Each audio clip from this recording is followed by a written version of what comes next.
can start, Carla. So, good morning, everyone from Toronto, and welcome to this new academic year for the Toronto International Rounds. And the first rounds of the academic year is my great honor to introduce Carla Rodriquez, who works currently in Puerto Rico, but Carla is from Puerto Rico, trained in Puerto Rico, did her fellowship in congenital heart disease at Boston Children and the Brighams in Boston. And since she finished in 2020, and since then she has been working between the two countries, between Boston in the mainland and Puerto Rico. And she's going to share with us what many of you might experience, how difficult or the challenges that you might experience when you start a new ACHD program. So, Carla, thank you very much for joining us today, and the floor is yours. Thank you. Thank you, everybody, for joining me today. And well, let's start and talking a little bit what I have learned about starting a new ACHD program. First of all, I don't have any disclosures, but I want to say out loud and highlight that I'm not a professional or an expert in building ACHD program, but I really want to share my experience. And I think if you feel like me that ACHD care needs to be spread more across the world or across the Americas and everything, definitely this talk is for you. And the objective for today is to highlight the importance of adult congenital heart disease outside the US. And you would say, well, Puerto Rico is part of the US, but it's outside the mainland US, and you will see how different, unfortunately, the healthcare system works. I'm going to highlight some of the main challenges that are found in Puerto Rico healthcare system, and we are going to describe some of the efforts done to create the first ACHD clinic in the Caribbean and future directions. So let's start with a clinical case. I think it's going to highlight some of the things important when you're building an ACHD program and why it's so important. So it's a 23-year-old man, Spanish speaking, for Puerto Rico, with developmental delay, hydrocephalus, congenital heart disease, which is unclear. He shows up in the Brigham and Women's Hospital ED in Boston, Massachusetts, with fevers. As you may imagine, they contact the Boston Adult Congenital Heart team for further evaluation and obviously to give some guidance and recommendations. And I'm sure this case is not surprising to you because, as you can imagine, the numbers of adults with congenital heart disease, obviously, getting to the adulthood, as I said, the number of patients with congenital heart disease getting to reaching adulthood is continue growing. And we know for a fact that by this year, by this time, there are more than 2 million adults with congenital heart disease in the US and across other areas. So it's not surprising these patients show up in the ED. Not just that, more recent information and data has shown that adults with congenital heart disease are reaching middle age and in passing middle age and becoming sexagenarians. So, but not just that, the risk of mortality of those patients reaching middle age or more is 3 times more than the controls of the general population. So definitely we're having more adults reaching adulthood or more patients reaching adulthood, and that morbidity and mortality that patients have are more and more higher than the general population, which means that it's really important that those patients are following referral centers. And this data from Milot from 2014 show that definitely referral centers, those patients that are followed there have a higher survival probability and less morbidity, especially in those patients very complex. In addition to that, we have seen that despite all this information of those patients the number of patients growing and increasing, that the morbidity and mortality is much higher, probably less than a half of those patients are followed in the with the specialist or even with cardiology. And this study from Germany shows that data that a lot of our patients are lost in care or just followed by primary care providers, and that's linked with a higher morbidity and mortality. So based on that, many efforts from different societies had shown that all our patients should be followed, even if the simple one that you can follow every 2 years, every 5 years. This is the American guidelines, but also the European ones highlight the importance of those patients being followed by adult congenital heart disease centers, and also with providers that have the expertise in adult congenital heart care. So it's not surprising that the number of ACHD centers had significantly increased in the last 2 decades, especially in the United States and North America. But it's not the same reality for those who live in outside North America and South America and the Caribbean. So for us, we don't have an official ACHD centers, and we know the birth rate in Latin America and the Caribbean is 2 times higher than North America. And this study and this article from John Araujo highlights that. And if we extrapolate the birth rate to the congenital heart disease rate, which is probably twice as much, we probably need more than 200 centers to meet the demands and the needs of the population. More information about Latin America has this study from 2010 that shows that a lot of the centers, also, it's not specific ACHD centers, it's pediatric, and they take care or continue the care of adults. Usually all these centers are financed by public government budget. And as you could imagine, this is very limited and probably not could meet the demands of all these centers. And in addition to that, obviously, lack of cardiac equipment, resources, and again, there is no formal ACHD center, despite all the information that I already showed you how important it is. In this same effort and more focused to the Caribbean, and the team from SEDIMAT in Dominican Republic, led by Dr. Cesar Herrera, showed that they have been followed 500 patients in a tertiary center, and most of their patients, at least 50%, are in moderate complexity. So definitely there is a need, and there is the providers are looking for provide that service. But what about Puerto Rico? Well, I'm going to tell you something. Probably you say Puerto Rico. I just remember the Despacito song, which I don't blame you. It's very famous for that. And also probably as a vacation destination. And definitely, yes, we are famous to be a great vacation destination for our beach and our nature. But not just that. Puerto Rico is an island in the Caribbean. It is a U.S. territory since 1898. There is more than 3 million inhabitants, and the healthcare system is similar to the US system, but not necessarily the same. And as you could imagine, and as I just mentioned, we are part of the America that does not have an official ACHD center. So with all of that and all in mind, I was inspired to say, I really want to do something different in Puerto Rico. I really want to build an ACHD clinic that can become a program, and patients can say, I go to this specific place to have all my care since and I'm a newborn until I'm an adult, and I can have all my service there.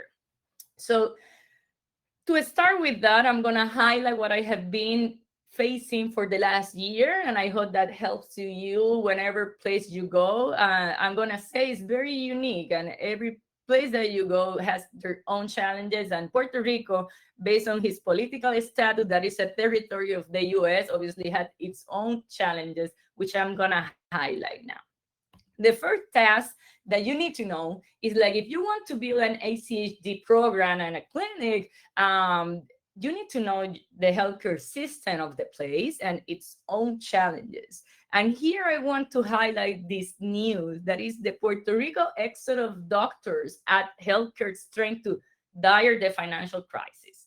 And it's like a lot of the doctors in Puerto Rico, which are trained, who are training US and a lot of them stay in the US after their training, or some of them go back and then they come back again to US because the strain that we face is hard. And I'm gonna show that. And here we have less physicians per 100 100,000 persons, which means that in the emergency department there are longer waiting times.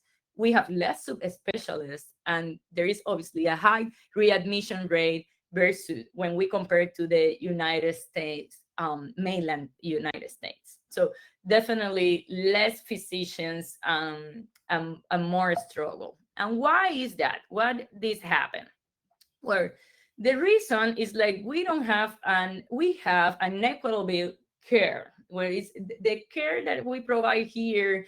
It's based and very different to what we see in the United States. And I'm gonna highlight this. This is an article that Dr. Richard Kovacs, past president from the American College of Cardiology, and Dr. Rodriquez Vila, past president from the ACC Puerto Rico chapter, show that the residents of Puerto Rico, despite they pay the same Medicare and Federal Insurance Act taxes at the same rate, they do not receive the same backwards. Medicare program paid only 60% of the average rate in the United States, which means that we receive the least amount of Medicaid funds per resident in all the United States. So we are paid much less. Not just that, Puerto Rico physicians are reimbursed only at 40% of their services, that when we compare the same physician providing the same care in the United States. So definitely we are in a disadvantage receiving less funds. We are paid less for the same services. And as you could imagine, doctors are paid less. We are providing the same services. Everything is cost the same because the infrastructure, the tools that you use are at the same cost. But then also the hospital are under reimbursed, and they struggle to recruit physicians. They struggle to pay operational costs. So definitely we start with a system that is in a disadvantage by all. Not just that, I would say that if you're going to start a program, you need to know who is going to be or going to give you the hardest battle. And I'm going to say out loud, in our system is the insurance companies. I needed to sit with every company that you see here. This is most of the most common ones, and explain them why my service is needed in the island. And without any registry or data, I needed to extrapolate more or less what we have as a pediatric data, and I'm going to show you in the upcoming slides.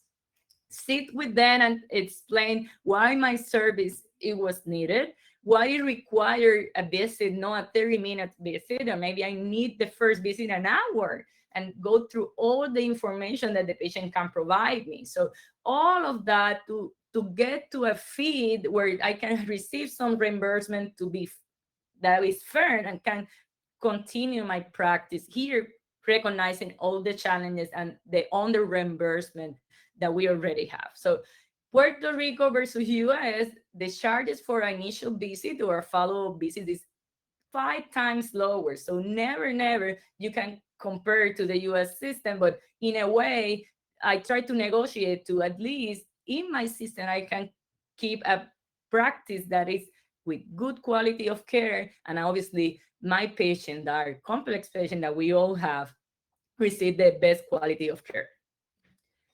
But not everything is bad or sad or negative. I identify as I move here who were my allies and who is gonna be part of the program. That is not just me. It's a program that is an effort of many other providers as well.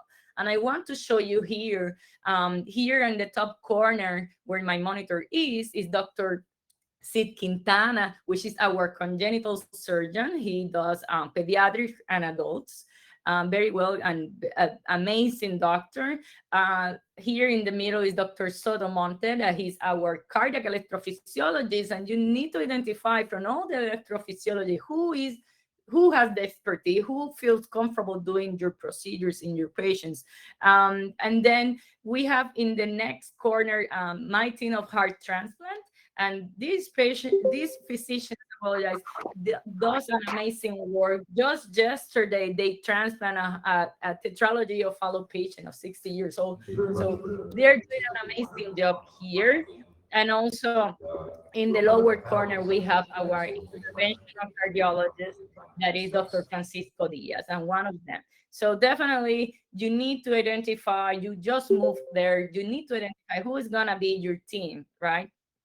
And in addition to that, I think it's very important that you know your local population. And as I mentioned before, when I was negotiating with the insurance companies and try to make this work, I don't have any information about my adults, but I know the information that is available for the pediatric population. So in the top corner, what you can see on the left side, it's like this is more or less the rate of congenital heart disease in our population, and it's very similar to the US, one in every 100 newborns has a congenital heart defect. Congenital heart disease is the congenital defect most common in our population. And not just that's in the right corner, in the lower one, that is Puerto Rico and its counties, we were able to identify that in the southwest area is the highest incidence of congenital heart disease. And there is so many theories, but one of them is like there is a lot of patients of people getting married with distant relatives. So this is one of the theories, but definitely that's the area that you want to go and say, I'm providing these services, and you want to spread the word that these services exist. Going in the same line, as I say, you identify your resources, you identify your struggles and what you need to fight for, and then now where is the adult population? Right. So the adult population, we don't know. There is no registry to the date, so I cannot tell a specific number. What I have seen so far is like 20%, 25% to 30% are followed for these amazing pediatric cardiologists that they even do specific clinics for adults. And I highlight here Dr. Carrion, that is in the top corner, Dr. Anna Finch, and Dr. Edwin Rodriguez, who make clinic to keep those patients in care. But not even that, and making all this effort, at least 75 to 60% of those patients are still dispersed around the island, and they are followed by local cardiologists or maybe general physicians, or are just lost in care. And I want to highlight, in addition to that, that this is the hospital where I work. And one of them is in the main city, in the capital city, San Juan. It's the Centro Cardiovascular of Puerto Rico and the Caribbean. In this place, they do the congenital surgeries with all the things that I mentioned before. They do the transplant, and obviously that's where I decided to do, obviously, the clinic and the office. And it's good because those pediatric cardiologists transition those patients to me, and they don't feel they are out of the system. The patients feel that there is a continuity of care. But not even that, as I mentioned, there are many patients that are dispersed around the island. They're just lost in follow-up. And if you want those patients to come to you, and this is something that I found while I was here, is like maybe the cardiologists know who I am and what services I bring to the island, but there are many other providers that doesn't know about adult congenital heart disease. They don't know what that means, what is the purpose of that care and that specialized care. And they are the ones that are seeing those patients in general primary care clinics or other type of clinic. Obviously, as I say, our population is getting older, so they see a rheumatologist, an endocrinologist, so they see other providers. So those providers needs to know that you are the person that they should call probably when this complex patient needs to have something done. So more than just spread the word and going to those providers, you need to have a presence in symposium, conference, everything. You need to make you available for spread the word. But that's for provider. What about patients? So I need to say in this era, if you don't have social media, and I was very hesitant about this, but you need to have social media. That's the way that you can communicate directly to your patient. That's the way that maybe not the patient, but the friend of the patient, the sister of the patient is gonna say, huh, this person is doing this type of services. And I start to do Instagram and Facebook and to provide more educational resources. I want to talk about tetralogy, and then they can hear about tetralogy in Spanish, in a language that they understand. Very simple, very directed. So somebody's hearing this and say, I think that I know somebody, or maybe they're gonna say, oh, that's me. I know that I have something done when I was a kid. So definitely, social media is going to be your ally when we're talking about how to get those patients that are lost in care into care. Not just that, and this is an example of what I've been doing. There are small educational sections or capsules of in TV, and I'm going to run this very briefly to spread the word about ACHD care. Again, you need to let people know what you're doing, and this is an example of that. Se estima que 1 de cada 100 niños nace con algún tipo de cardiopatía congénita o defecto congénito en el corazón. Hoy en día se sabe que alrededor de 2 millones de pacientes viven con algún tipo de cardiopatía congénita y llegan a la adultez. Las condiciones más comunes que vemos en la práctica de cardiopatía congénita se encuentran los defectos del ventrículo, del septo interventricular, la tetralogía de Fallot, también se encuentra la válvula aórtica bicúspide. Si tienes más de 18 años y fuiste intervenido en la niñez o tuviste algún procedimiento del corazón, te invito a que seas evaluado ahora de adulto. Soy la doctora Carla Rodriquez, soy cardióloga y especialista en cardiopatías congénitas en el adulto y estoy aquí para ayudarte. So this is just a brief example of what I've been doing more to spread the word about ACHD. Sorry.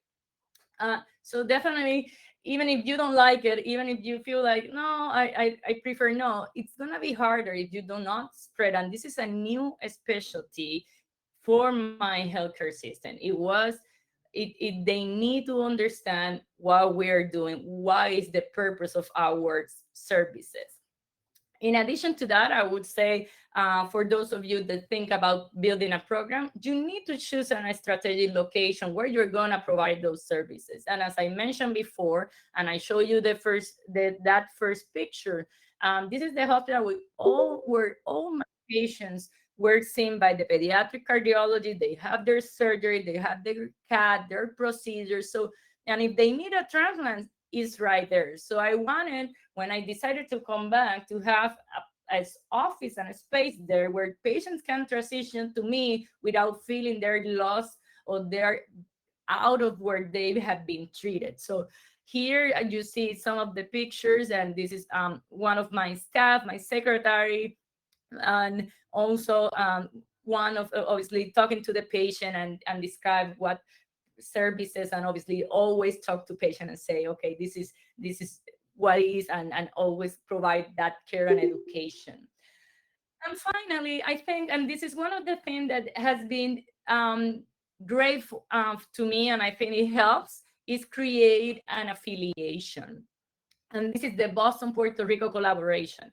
And why if an affiliation? I think it's important to recognize that even for me, if I want to have that a patient have a procedure that is very complex, and maybe my surgeon has only done 3 in the last 2 years or things like that, I need to recognize that the best outcomes are where there is a high volume of surgeries specific in that complexity. And definitely you want to refer your patients to places where you know that that surgery is done almost every day, that the very skilled surgeons are there, and there are things that done in my hospital every day, but there are things that probably you want to refer your patient. And obviously, the fact that Puerto Rico is just 4 hours away from Boston, and I trained there, and not just that, um, in the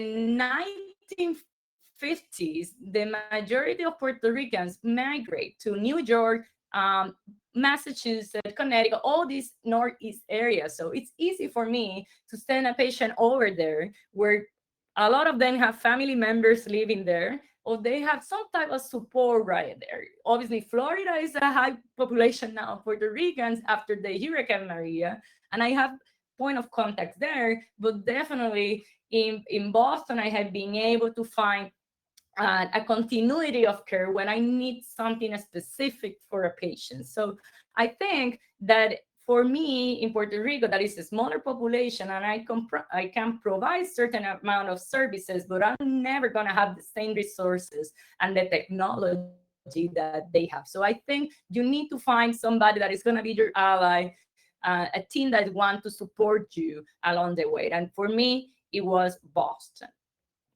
And in the same line, Boston Puerto Rico future collaboration, we want to bring, and this is part, and I want to mention Dr. Katia Bravo, that has been doing this amazing work of make the young physician get in love with adult congenital heart disease.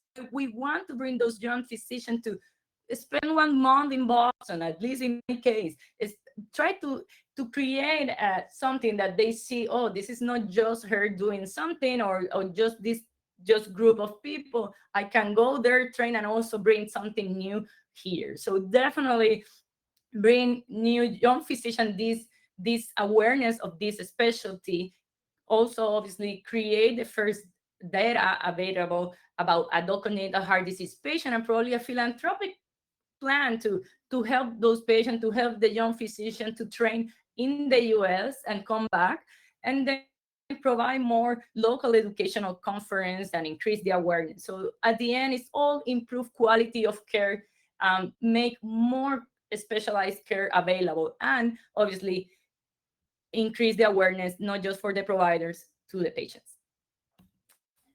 And not just with Boston, I think it's very important for every physician that wants to build something to their country or whatever place that you choose that is in need. You need to collaborate with other people around the world to understand also their needs, what they have done, and what are the future. So this international collaboration, the position statement that we developed about what it looks like for Latin America and the Caribbean is very important. We were able to talk about the challenges that I face, that some people in Chile have faced, in Argentina, in Colombia, in every country. And it's important because that's the way that I think that when people join and put ideas together, it comes with this amazing statement that obviously we are continue working on it.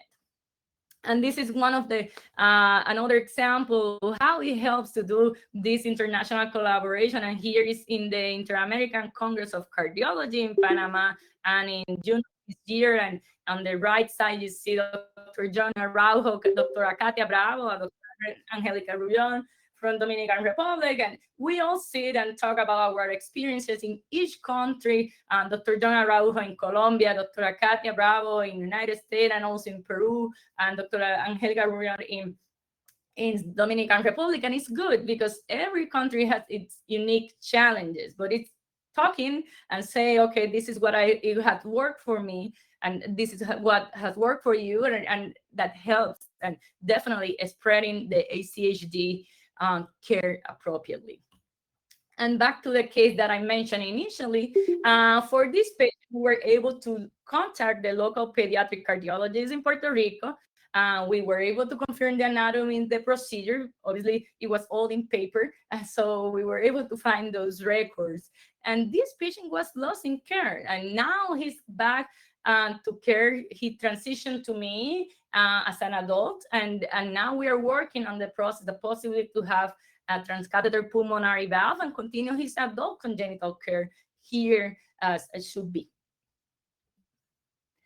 And Also, finally, I just want to mention, as you build something, as you collaborate with other people, research should be on the table always, and you need to be involved on that, and more, because also that's the way to put your needs as and your country and your patients and their own needs out there. And I think the in the Boston Adult Congenital Heart team, we are working on the and this study what is the social determinants of care, and specifically in Massachusetts we're trying to see what is the rate of missed appointments in Hispanic population there, and also what are the main barriers to access the care.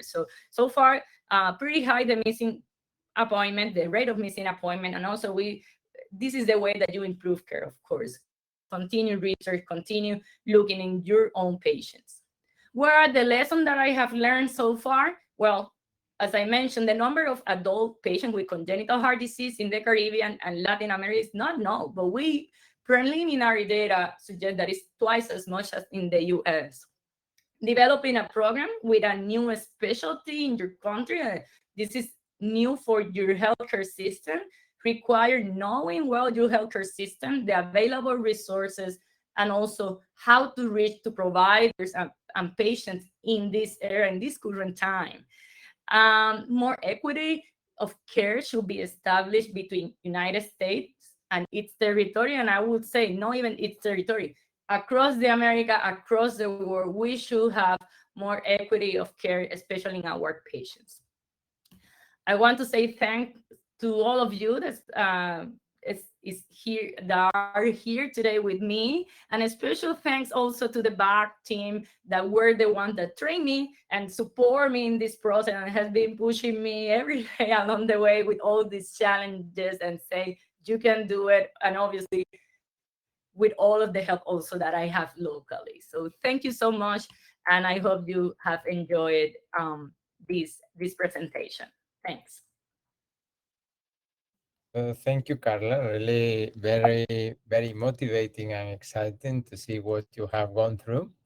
So if anybody has any questions, that you can write it on the chat or mute your microphones, and you can ask questions. While people think about their questions, I have several. So, but the first thing, Okay. congratulate you for just taking this on board and as this massive challenge. But my first question is, what out of all of the challenges that you have described, which one has been the most difficult challenge? The relationship with insurance, yes, the relationship with the pediatricians to find the patients. What has been the? Of course, all of them are challenges, but what do you think has been the biggest challenge that you have faced in this process? That's a great question, and I appreciate the time. I would say the biggest challenge here was the insurance companies, and they didn't understand why my patient needs more time to be seen than a heart attack patient, like somebody like that. Like it, why my echocardiogram takes more time. Like sit with them and trying to explain them, and they thought that this is that's very rare. You don't see a lot of those patients. They are in the island. It's just they're lost, and they're lost in care. So to me, that was the biggest challenging. The transition to care, I would say, once you're here and they see your face and they see you every Wednesday meet in the same conference room discussing cases, it's easy. You build confidence with them, trust with them. So I think that's easy, or at least it takes time, but you get there. It's more the part of the insurance company, in at least in my system. Mhm. So Dr. Swan from Scotland say that congratulations, very inspiring talk. And do you have access to any philanthropic funding streams in Puerto Rico? Is philanthropy easy Well, to get? philanthropy in Puerto Rico is difficult to get. I was able to start some talk in Boston with someone that works with philanthropy internationally, and to get in contact with some of people that are from Puerto Rico and they are willing to contribute to the system. But this is still in process, and I think something important once for philanthropy, you need to have a volume of patients that you're gonna say you are gonna impact, and that takes time. So I think that I'm still in the process of getting volume, having this to say, okay, I have 500 patients that are gonna get impact with all your help, or we were able to send 4 fellows to get this grant, and things like that. So So you said that the majority of the population is concentrated on the corner of the island, and how much the patients have to travel to get to your clinic? So how many patients you have just from where you space, or and how much they have to travel, and how easy is for them to travel? I don't know Puerto Rico, so I just no, no, no, it's all good. It's actually it's a small island, so it takes yeah. the farthest area is 3 hours away. But for some people, and this is cultural, it's, oh my god, no, I'm not gonna drive to San Juan. I don't want to go there. It's pretty easy, but it's something cultural. So I also do a satellite clinic in another hospital that is more northwest, where they can see me, and in that way, well, if you are closer to San Juan, you go to San Juan, and if you're closer to that area, then you can go there. So yeah, it's not that far. It's 3 hours, the most far away, and yeah, and there's some tiny little islands in the east side of the island that they need to take a ferry or an Uh-huh. airplane flight to go here, but that's the population there is really small, so very few cases over there of congenital heart disease. So, and in terms of, because you build this collaboration with Boston, which is great, right? Having a big unit that can help you. But how many cases, more or less, you send to Boston? How many cases you treat in the island? Because I guess that you do not send Well, everyone to Boston, right? So you just send the complex ones. I yeah, understand. no, no, exactly. I'm gonna say in this year we have tried to send around 5. Only 3 have been there, and the one that was very, I would say, successful. He had an EP, a procedure. He's a tetralogy, pulmonary atresia, heart failure, and I sent it there because he was seen there previously. Well, he likes that when I'm in Boston, I see him there, and then when he is in Puerto Rico, I see him here too. So there is some continuity. And then I think I had a fun time that I wanted to go there, but then unfortunately, despite our insurance be United States insurance, we are classified as international. So a lot of time it needs to be out of pocket. So like just they need to pay. So sometimes it's hard, and that's where philanthropy and all of that could play a role. But yeah, it's still fighting with that. That was my next question. So if the insurance in the island cover also care in mainland, which you already answered the question that is not. Sometimes they do. They cover some part, but there is always some certain amount that they need to pay out of pocket. So, Mhm. and it's not a small amount. Usually, it's Yeah, yeah, big no, no, amounts. that I can imagine. So Dr. Swan has Yeah. another interesting question. Can you tell us about a little about the pregnancy care for your ACHD patients in the island? Thank you so much. Yes, well, one of my biggest interests is cardio obstetrics. So, and Dr. Valente was great to motivate me to continue doing cardio obstetric here. And right now, I'm working with the maternal fetal medicine group here in the medical school, and the obviously the university hospital where they see the most complex cases, and in that way we are seeing like they refer me patients, and I also send patients over there. So in that way, we are trying to the next 6 months is working in a clinic where I can see those patients and they can sit at the same time and plan for that. But it's a slow process, and I'm gonna say, and I don't know if that's for every country, but in Puerto Rico things takes a little bit of more time sometimes than in the US, that everything is like fast paced. So it takes some time, but it's getting there. So hopefully in 2 years from now, we can talk a little bit more of where I am. No, but that's every beginning is difficult everywhere. So, and that's come my next question. So, one of the challenges that you know normally people face when starting new programs, apart from getting the patients, which seems that you have fixed that one, is that for those that were looking after the patients before, for them to trust you and to leave the patients and let the patients to go, that's one challenge. And the second challenge when you're an adult cardiologist is how the rest of the cardiologists of the program see you, because it's like, okay, well, this person just comes, this is young, very motivated to see these patients. We don't know anything about it. We don't want to know anything about it. And now she's going to bring all of this to us, and we're going to have to do something to these patients. So how that has been in terms of starting the program, because I find that very interesting challenges. Yes, I think I'm gonna say from, as I mentioned, from the pediatric side, I think the fact that I'm with them, and one the pediatric cardiologist that I mentioned and in the slide were my mentors too. So I think they were very like, oh, I know her, and she's involved with us. She sit with us in the cardiac board that we have every week to talk about cases. So we are, I think, as a team, and obviously they are part of the team that I call, let's say, the adult congenital team.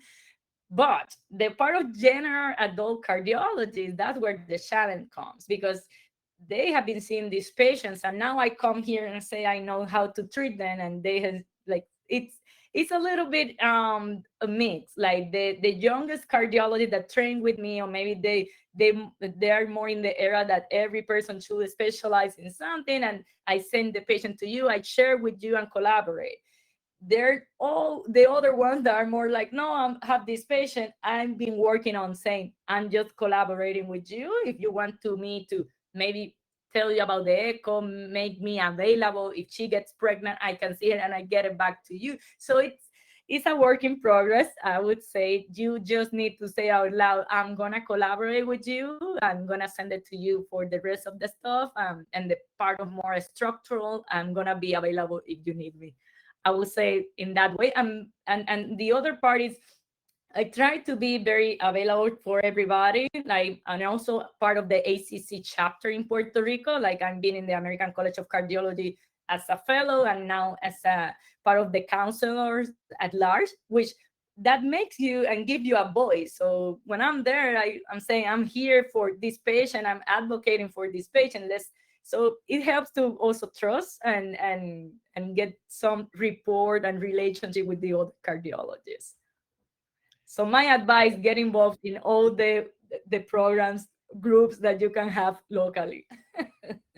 Great. So John says congratulations, John Araujo.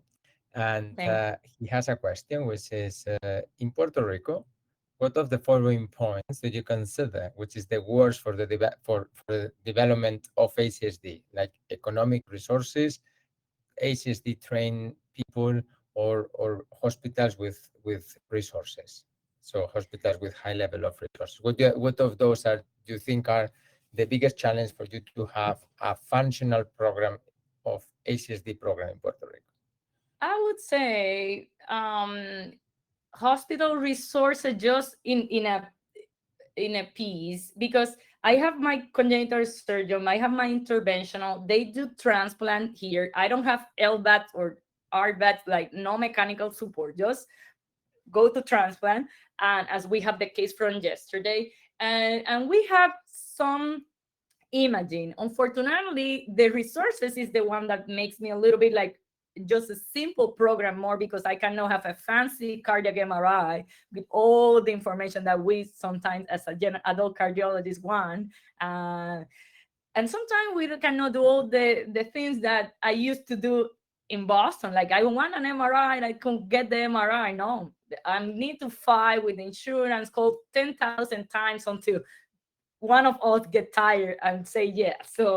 So I think it's resources. Unfortunately, it's all about resources, and I have all the resources to make the program. It's just the specific one that costs more is what limits me. But and also just put it together. I think that adult congenital heart disease, even if it's been there out there for years, in Puerto Rico it's a new thing. So for me, it's like saying to all of us that has been working in the same place, let's get together, let's do this, let's work in that way. So it's, I think these two, like, resources and obviously education of saying this should be done here, we have the need.